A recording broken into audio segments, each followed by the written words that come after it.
हमारा next question है, पश्चिम बंगाल में जूट मिलों के अति संकेंद्रण हेतु उत्तरदायित्व कारण क्या है। मतलब पश्चिम बंगाल में जूट की मिल हैं, उसके क्या कारण हैं। साथ ही भारतीय जूट उद्योग के समक्ष जो समस्याएं हैं उनके बारे में हमको बताना है।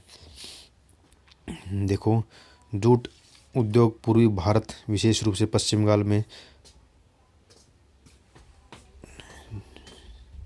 देश के कुल जूट उत्पादन का 80% पश्चिम बंगाल में ही होता है। राज्य की जनसंख्या का 25% भाग जूट मिलों में लगे हुए कार्यरत हैं। पश्चिम बंगाल में जूट मिलें अधिक संकेंद्रित, इसके क्या कारण हैं। नंबर 1 तो मृदा जूट के लिए उपयोगी है, आदर्श स्थिति प्रदान करती है। इस प्रकार कच्चे जूट की उपलब्धता जूट वस्त्र निर्माण को भारत राज्य का सबसे बड़ा उद्योग बनाती है। दूसरी, परिवहन, रेल मार्ग, सड़क मार्ग, जल मार्ग के उत्तम नेटवर्क से अनुपूर्ति सस्ती जल परिवहन प्रणाली द्वारा मिलों को कच्चा माल, तैयार उत्पाद एवं मिल उपकरणों की आवाजाही को सुविधा प्रदान की जाती है। नेक्स्ट हमारा क्या है, जल की उपलब्धता। इसमें हुगली नदी से पर्याप्त मात्रा में जल उपलब्ध हो जाता है। सस्ता श्रम भी प्राप्त हो जाता है, जो किसी भी उद्योग के लिए महत्वपूर्ण कारक होते हैं। नेक्स्ट हमारा ऊर्जा। जूट कारखानों की स्थापना और संचालन हेतु आवश्यक लोहा एवं कोयले की उपलब्धता भी निकटवर्ती रानीगंज की खदानों से सुनिश्चित हो जाती है। भौगोलिक अवस्थिति भी ऐसी है। जो जूट का एक अन्य प्रमुख उत्पादक देश बांग्लादेश है। बंगाल में स्थित जूट मिलों को बांग्लादेश से प्रचुर मात्रा में स्थानीय और आयाती जूट की आपूर्ति हो जाती है। बाजार भी एक बड़े शहरी केंद्र के रूप में कलकत्ता जूट उत्पादों के निर्यात के लिए बैंकिंग और बीमा सेवा और बंदरगाह की सुविधा प्रदान करता है। और कौन कौन सी समस्याएं सामना कर रहा है। जूट मिलों का विभाजन और कच्चा जूट का विभाजन। भारत विभाजन से पूर्व बंगाल विश्व के कुल जूट उत्पादन का आधे भाग का उत्पादन करता था। विभाजन के बाद पूर्वी बंगाल यानी वर्तमान बांग्लादेश में के कच्चे जूट के उत्पादक और पश्चिम बंगाल के निर्माता दो भिन्न भिन्न देशों में बंट गए, क्योंकि बांग्लादेश में कच्चा जूट अधिक मात्रा में होता है अपेक्षाकृत, जो हमारे देश से बंट चुका है। आर्थिक मंदी। 1970 के दशक के बाद से पश्चिम बंगाल में उत्पन्न आर्थिक गिरावट की स्थिति के कारण औद्योगिक इकाइयाँ बंद हो गई हैं और रोजगार की हानि हुई है।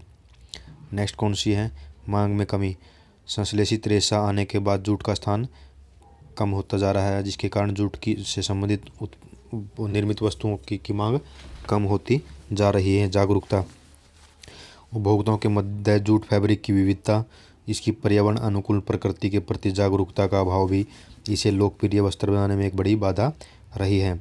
उपलब्धता। अच्छी गुणवत्ता वाले जूट, कच्चे जूट की उपलब्धता एक अन्य चुनौती बना हुआ है। मिल मालिकों को पड़ोसी राज्यों और देशों से कम गुणवत्ता वाला और सस्ता जूट प्राप्त हो रहा है। प्रौद्योगिकी का अभाव। आधुनिकीकरण का अभाव और बदलते बाजार और बदलती उपभोक्ता मांगों के कारण उद्योग की विफलता अन्य मुख्य महत्वपूर्ण मुद्दे हैं। लेकिन सरकार ने अनेक पहले की हैं जो जूट उद्योग को बढ़ावा दे सके, जिसमें राष्ट्रीय जूट नीति 2005 का उद्देश्य है भारतीय जूट क्षेत्र की जूट उत्पादों के निर्माण और निर्यात में पूर्ववर्ती वैश्विक उत्कृष्टता महत्व को प्राप्त करने और बनाए रखने में सहायता करना था। इससे आगे राष्ट्रीय जूट बोर्ड और राष्ट्रीय जूट मिशन याद आपको रखने हैं। अगर जूट से संबंधित क्वेश्चन आ जाता है, राष्ट्रीय जूट नीति, राष्ट्रीय जूट बोर्ड और राष्ट्रीय जूट मिशन।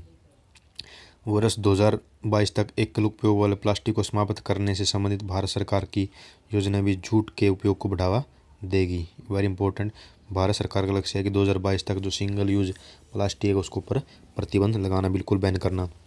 हमारा नेक्स्ट क्वेश्चन है, वलित पर्वतों के निर्माण के लिए उत्तरदायी क्रियाविधि की व्याख्या कीजिए। ये अधिकांशतः महाद्वीपों के सीमा पर क्यों पाए जाते हैं। ये क्वेश्चन देखिए क्या है, वलित पर्वतों के निर्माण के लिए जो उत्तरदायी क्रियाविधि है, किस प्रकार निर्माण होता है, उसका वर्णन हमको करना है। ये महाद्वीपों की सीमा पर क्यों पाए जाते हैं, जैसे महाद्वीप है यहाँ पर क्यों पाए जाते हैं, जिस प्रकार अमेरिका के जो वलित पर्वत यहाँ बनते हैं, जैसे एशिया और भारतीय प्लेट के बीच में क्यों बनते हैं, इसकी क्रियाविधि क्या। वलित पर्वत ऐसे पर्वत होते हैं जिसका निर्माण विवर्तनिक प्लेटों के संपीड़न के कारण होते हैं। मान के चलो दो प्लेटें, जैसे एक प्लेट ये है, चाहे वो महासागरीय प्लेट हो या महाद्वीप प्लेट हो, आपस में आएंगी एक की दिशा की तरफ, तो इससे क्या होगा, इनके बीच में जब ये मिल टकराएंगी तो संपीड़न होकर ऊपर उठेंगे ऐसे, तो इससे क्या होता है, वलित पर्वत का निर्माण होता है। वलित पर्वत ऐसे होते हैं जिनका निर्माण विवर्तनिक प्लेटों के संपीड़न के कारण होता है। यह संपीड़न भूप्रपट्टी पर वलित संरचनाओं के निर्माण को प्रेरित करती है। हिमालय, एंडीज और आल्प्स पर्वत, आपको ये तीनों पर्वत के नाम याद रखने हैं। हिमालय, एंडीज और आल्प्स तीनों वलित पर्वत हैं, क्योंकि पर्वत कई प्रकार के होते हैं। अवशिष्ट पर्वत भी होता है, ब्लॉक पर्वत भी होता है, लेकिन ये हिमालय, एंडीज और आल्प्स पर्वत वलित पर्वत हैं। वलित पर्वतों के निर्माण की क्रियाविधि क्या है। इनका निर्माण भूप्रपट्टी में उत्पन्न तनाव के परिणाम स्वरूप व्यापक पैमाने पर होने वाले भू संचलनों द्वारा होता है। मैंने भू संचलन का मतलब भूमि का एक हिस्सा, या चाहे वो महासागरीय हिस्सा हो या महाद्वीपीय हिस्सा हो या दोनों महाद्वीपीय हिस्सा, जब एक दूसरे की तरफ आते हैं तो संपीड़न के कारण ऊपर उड़ जाते हैं, और वलित इसको कहते हैं, वलन के कारण ही वलित पर्वत का निर्माण होता है। ये तनाव ऊपरी चट्टानों के बढ़ते भार, मेंटल में प्रवाह संचालन और परपट्टी में मैग्मा के अंतर्वेदन या पृथ्वी के किसी भाग के प्रसार संकुचन के कारण हो सकते हैं। इस प्रकार के तनाव उत्पन्न होने से की स्थिति में चट्टानों पर संपीड़क बल अधिरोपित होता है, जो दुर्बलता रेखा के सहारे मोड़ या वलन उत्पन्न होता है। ये वलन अपनीति ऊपर उठा हुआ होता है। जो वलन होता है सामान्यतः ऐसे होते हैं, इसको कहते हैं अपनीति और इसको कहते हैं अवनीति, अभिनीतियाँ। अब अपनीति ऊपर उठा हुआ होता है, अप ऊपर, अभी नीचे की श्रृंखला का निर्माण होता है। संपीड़न जिस प्रकार हिमालय पर्वत भी वलित पर्वत ही है, कुछ भाग नीचे घाटी बनती है, कुछ पहाड़ी बनती है। संपीड़न बलों की जटिलता विभिन्न प्रकार के वलित पर्वतों जैसे साधारण वलित पर्वत, जटिल वलित पर्वत का निर्माण करती है। साधारण जटिल वलित पर्वत में वलन अपनीतियों और अभिनीतियों की सुव्यवस्थित प्रणाली के साथ तरंगवत प्रतिरूप में व्यवस्थित होते हैं, जबकि जटिल वलित पर्वतों में दो प्रकार के जटिल पर्वत होते हैं। एक जटिल वलित पर्वत होता है, एक साधारण वलित पर्वत होता है। महाद्वीपीय की सीमा पर वलित पर्वतों की अपस्थिति के कारण क्या है, मतलब जो सीमा के ऊपर क्यों स्थित होते हैं। वलित पर्वत मुख्यतः महाद्वीपीय प्रॉपर्टी से संबंधित होते हैं। इनका निर्माण दो महाद्वीपीय प्लेटों के मध्य या महासागरीय तथा महाद्वीपीय प्लेटों के मध्य अभिसरण के कारण होता है। हमने इसके बारे में बता दिया है। यह अभिसरण प्लेट सीमा पर होता है, जिसे महाद्वीपीय टकराव क्षेत्र या संपीड़न क्षेत्र भी कहा जाता है। मतलब दो प्लेटें जब आपस में एक दूसरे की तरफ जाती हैं, चाहे वो महाद्वीपीय प्लेट हों, चाहे वो महाद्वीपीय या महासागरीय प्लेट हों, इससे वलन उत्पन्न होगा। इसी कारण क्या होता है, दो महाद्वीपीय प्लेटों का अभिसरण दोनों प्लेटों के मध्य विद्यमान अवसादों को संपीड़ित करता है और ऊपर उठता है। इससे प्लेट सीमा पर वलित पर्वतों का निर्माण होता है। इसी प्रकार जब महासागरीय और महाद्वीपीय प्लेटों का अभिसरण होता है तो अधिक घनत्व की जो महासागरीय प्लेट है वो नीचे चली जाती है और महाद्वीपीय प्लेट ऊपर आ जाती है और महाद्वीपीय प्लेटों को ऊपर की ओर धकेल देती है, जिससे महाद्वीपीय प्लेट की सीमा पर वलित पर्वत का निर्माण होता है। इस कारण से अधिकांश वलित पर्वत प्लेटों की सीमा पर या पूर्ववर्ती सीमा पर पाए जाते हैं, जैसे कि ये दिखाया भी गया है। जैसे ये पर्वत है, इसको रॉकी पर्वत कहते हैं, ये एंडी पर्वत कहते हैं, और ये हिमालय पर्वत है भारत में, और कोकस, आल्प्स और ये एटलस पर्वत है, सारे महाद्वीपीय सीमा पर हैं। इसी प्रकार हम देखते हैं बस। नेक्स्ट क्वेश्चन हमारा, वायुदाब पेटियों के वैश्विक वितरण और वायुमंडल में सामान्य परिसंचरण के प्रतिरूपों की संक्षेप में व्याख्या करें। वायुदाब पेटियां क्या होती हैं, वैश्विक वितरण कैसे होता है। इस प्रकार अगर वैश्विक मैं आपको थोड़ा डिटेल में बताता हूँ। ये विषुवत रेखा के आसपास है, ये ध्रुव की तरफ जाते हुए ऐसी पेटियों का निर्माण होता है। इसके बारे में हम पढ़े भी गए। निम्न दाब पेटी होती है, ये मध्यम दाब पेटी होती है और ये उच्च दाब पेटी होती है। इसमें प्रकोष्ठ बनते हैं, हेलनी, फेरल और ध्रुवीय वायुमंडल में सामान्य परिसंचरण के प्रतिरूप की संक्षेप में व्याख्या कीजिए। वायुदाब पेटी पृथ्वी पर अवस्थित वह ऐसा क्षेत्र होता है जहां विभिन्न स्थानों पर प्राप्त ऊर्जा के ऋतुवर्त स्थानिक परिवर्तन के कारण उत्पन्न उच्च वायुदाब या निम्न वायुदाब की प्रकोष्ठ की प्रबलता पाई जाती है। पेटी को सामान्यतः निम्न भागों में बांटा जाता है। विषुवतीय निम्न दाब पेटी, उपोष्ण उच्च दाब पेटी, उपध्रुवीय निम्न दाब पेटी, ध्रुवीय उच्च दाब पेटी। पहले निम्न उच्च। विषुवतीय निम्न दाब पेटी और ध्रुवीय उच्च दाब पेटी ये तापमान के कारण होती है। उपोष्ण उच्च दाब पेटी, उपध्रुवीय निम्न दाब पेटी ये पवनों के प्रवाह के कारण होती है, पछुआ पवनें और व्यापारिक पवनें। देखते हैं हम विषुवतीय जो रेखीय दाब पेटी है वो 10 डिग्री उत्तरी और 10 डिग्री दक्षिणांश के बीच होती है। सूर्य ताप की उच्चतम मात्रा प्राप्त करते हैं। इस प्रकार तापमान के कारण धरातल के संपर्क में आने वाली वायु ऊपर उठती है और जिसमें वहाँ पर वायुदाब बिल्कुल कम हो जाता है। यह वायुदाब कहाँ जाके गिरती है? उपोष्ण उच्च दाब पेटी में गिरती है। आपको मैं मैप के थ्रू समझाता हूँ एक बार थोड़ा। ये हमारी विषुवत रेखा है, इसके 10 डिग्री यहाँ पे उत्तरी अक्षांश और 10 डिग्री दक्षिण अक्षांश। यहाँ टेम्परेचर अधिक होने के कारण वायु ऊपर उठती है और ये कहाँ गिरती जाके 30 डिग्री और 35 डिग्री यहाँ पर जाके गिरती है। यहाँ वायुदाब कम होता है और यहाँ गिरने के बाद यहाँ वायुदाब ज़्यादा होता है। इसका मतलब यहाँ तो वायुदाब कम किसकी वजह से हुआ? टेम्परेचर की वजह से कम हुआ। यहाँ वायुदाब किसकी वजह से ज़्यादा हुआ? वायु के अवतलन के कारण हुआ है। तो यही मैं आपको समझाना चाह रहा था। और उपोष्ण उच्च दाब पेटी ऊपर की ओर उठी वायु, जो उष्ण विषुवतीय रेखी पेटी से जो वायु ऊपर उठती है तो उपोष्ण उच्च दाब पेटी में नीचे की ओर जाकर अवतरित हो जाती है। क्यों? यहाँ तापमान कम होता है अपेक्षाकृत और इसी कारण जो वायु अवतरित होती है तो यहाँ दाब बहुत अधिक हो जाता है और वर्षा भी बहुत कम होती है। और विषुवतीय निम्न दाब पेटी में वर्षा बहुत ज़्यादा होती है। क्यों? क्योंकि यहाँ वायु गर्म होकर ऊपर उठती है, ऊपर जाकर बादलों का निर्माण करती है। नेक्स्ट हमारी तीसरी पेटी है उपध्रुवीय निम्न दाब पेटी।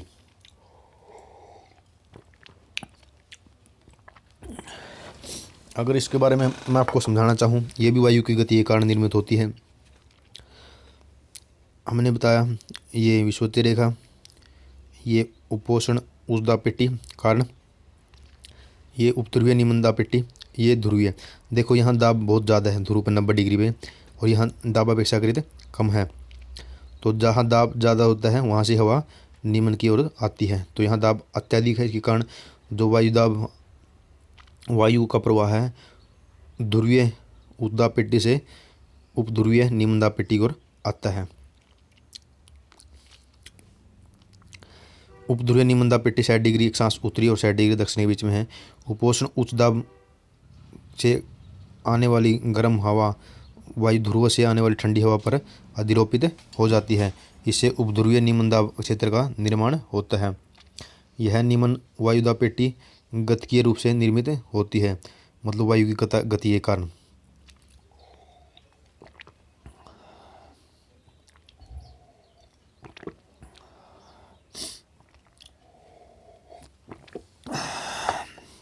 अगर मैं आपको दोबारा समझाऊं इस पेटी के बारे में, अगर आपको कुछ कन्फ्यूज़न है, मान के चले ये उपोष्ण उच्च दाब पेटी है, ये ध्रुवीय उच्च दाब पेटी है। उच्च दाब के कारण यहाँ हवा से यहाँ प्रभावित होगी और यहाँ से यहाँ प्रभावित होगी। ये उपध्रुवीय जो निम्न दाब पेटी है यहाँ पे आकर मिलेंगी और ऊपर उठेंगी। दोनों साइड से जो पवनें आती हैं वो आपस में जब मिलती हैं तो वो टकराने के बाद ऊपर उठती हैं, जिसके कारण इस क्षेत्र पर जिसको कहते हैं 60 से 65 डिग्री जो उत्तरी और दक्षिण अक्षांश में क्षेत्र है, यहाँ पर वायुदाब बिल्कुल ही कम हो जाता है क्योंकि हवा ऊपर उठ जाती है और फिर ये हवा आगे जाकर ऊपर उठती है और निम्न दाब पेटी का निर्माण करती है।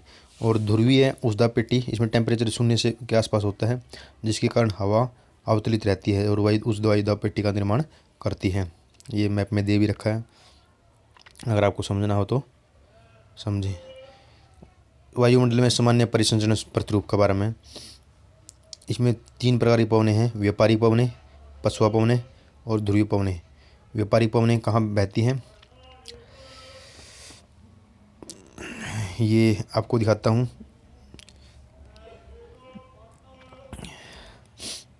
ये हैं व्यापारिक पवनें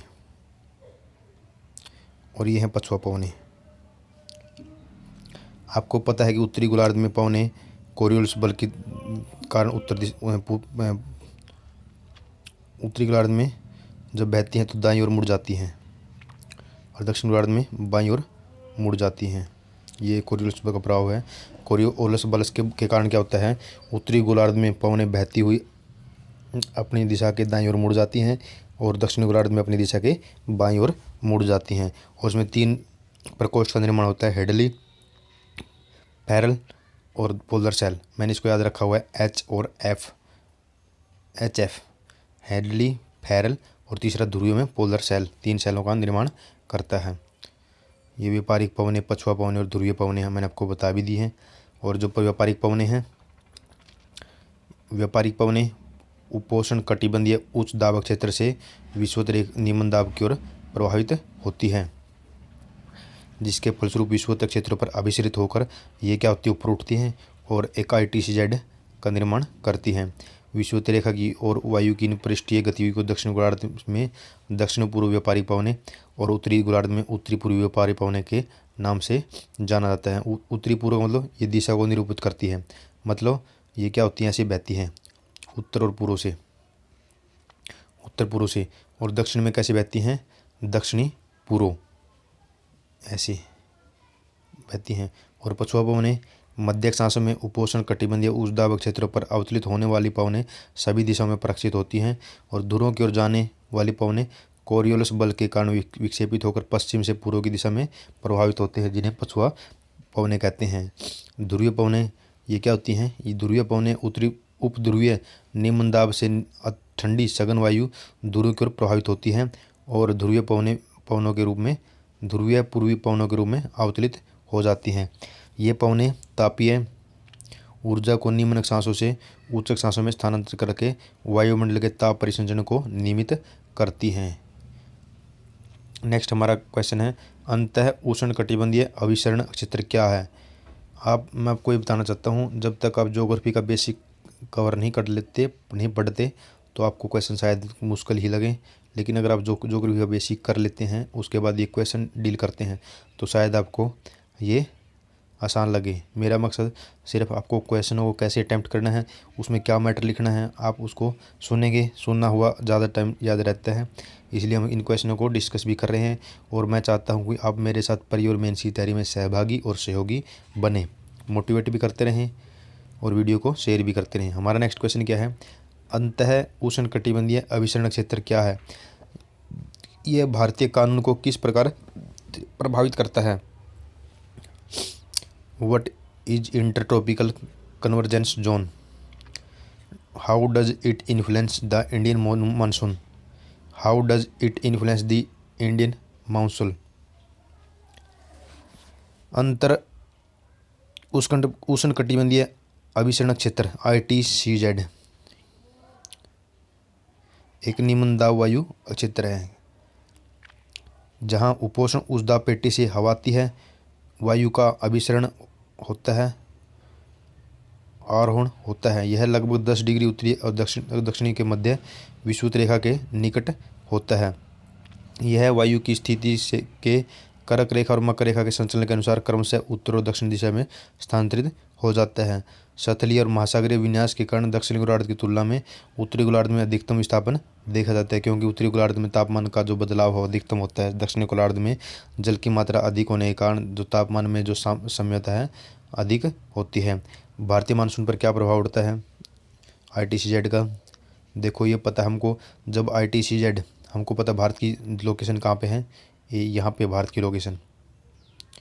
अगर ITCZ उत्तर की तरफ खींचेगा तो भारत में टेम्परेचर ज़्यादा होगा, अगर ITCZ दक्षिण की तरफ जाएगा तो भारत में टेम्परेचर कम होगा। सामान्यतः यही है। अगर आप इसको देखना चाहें तो पढ़ भी सकते हैं। दक्षिणी पश्चिम मानसून भारत में वर्षा के लिए 2 हैं।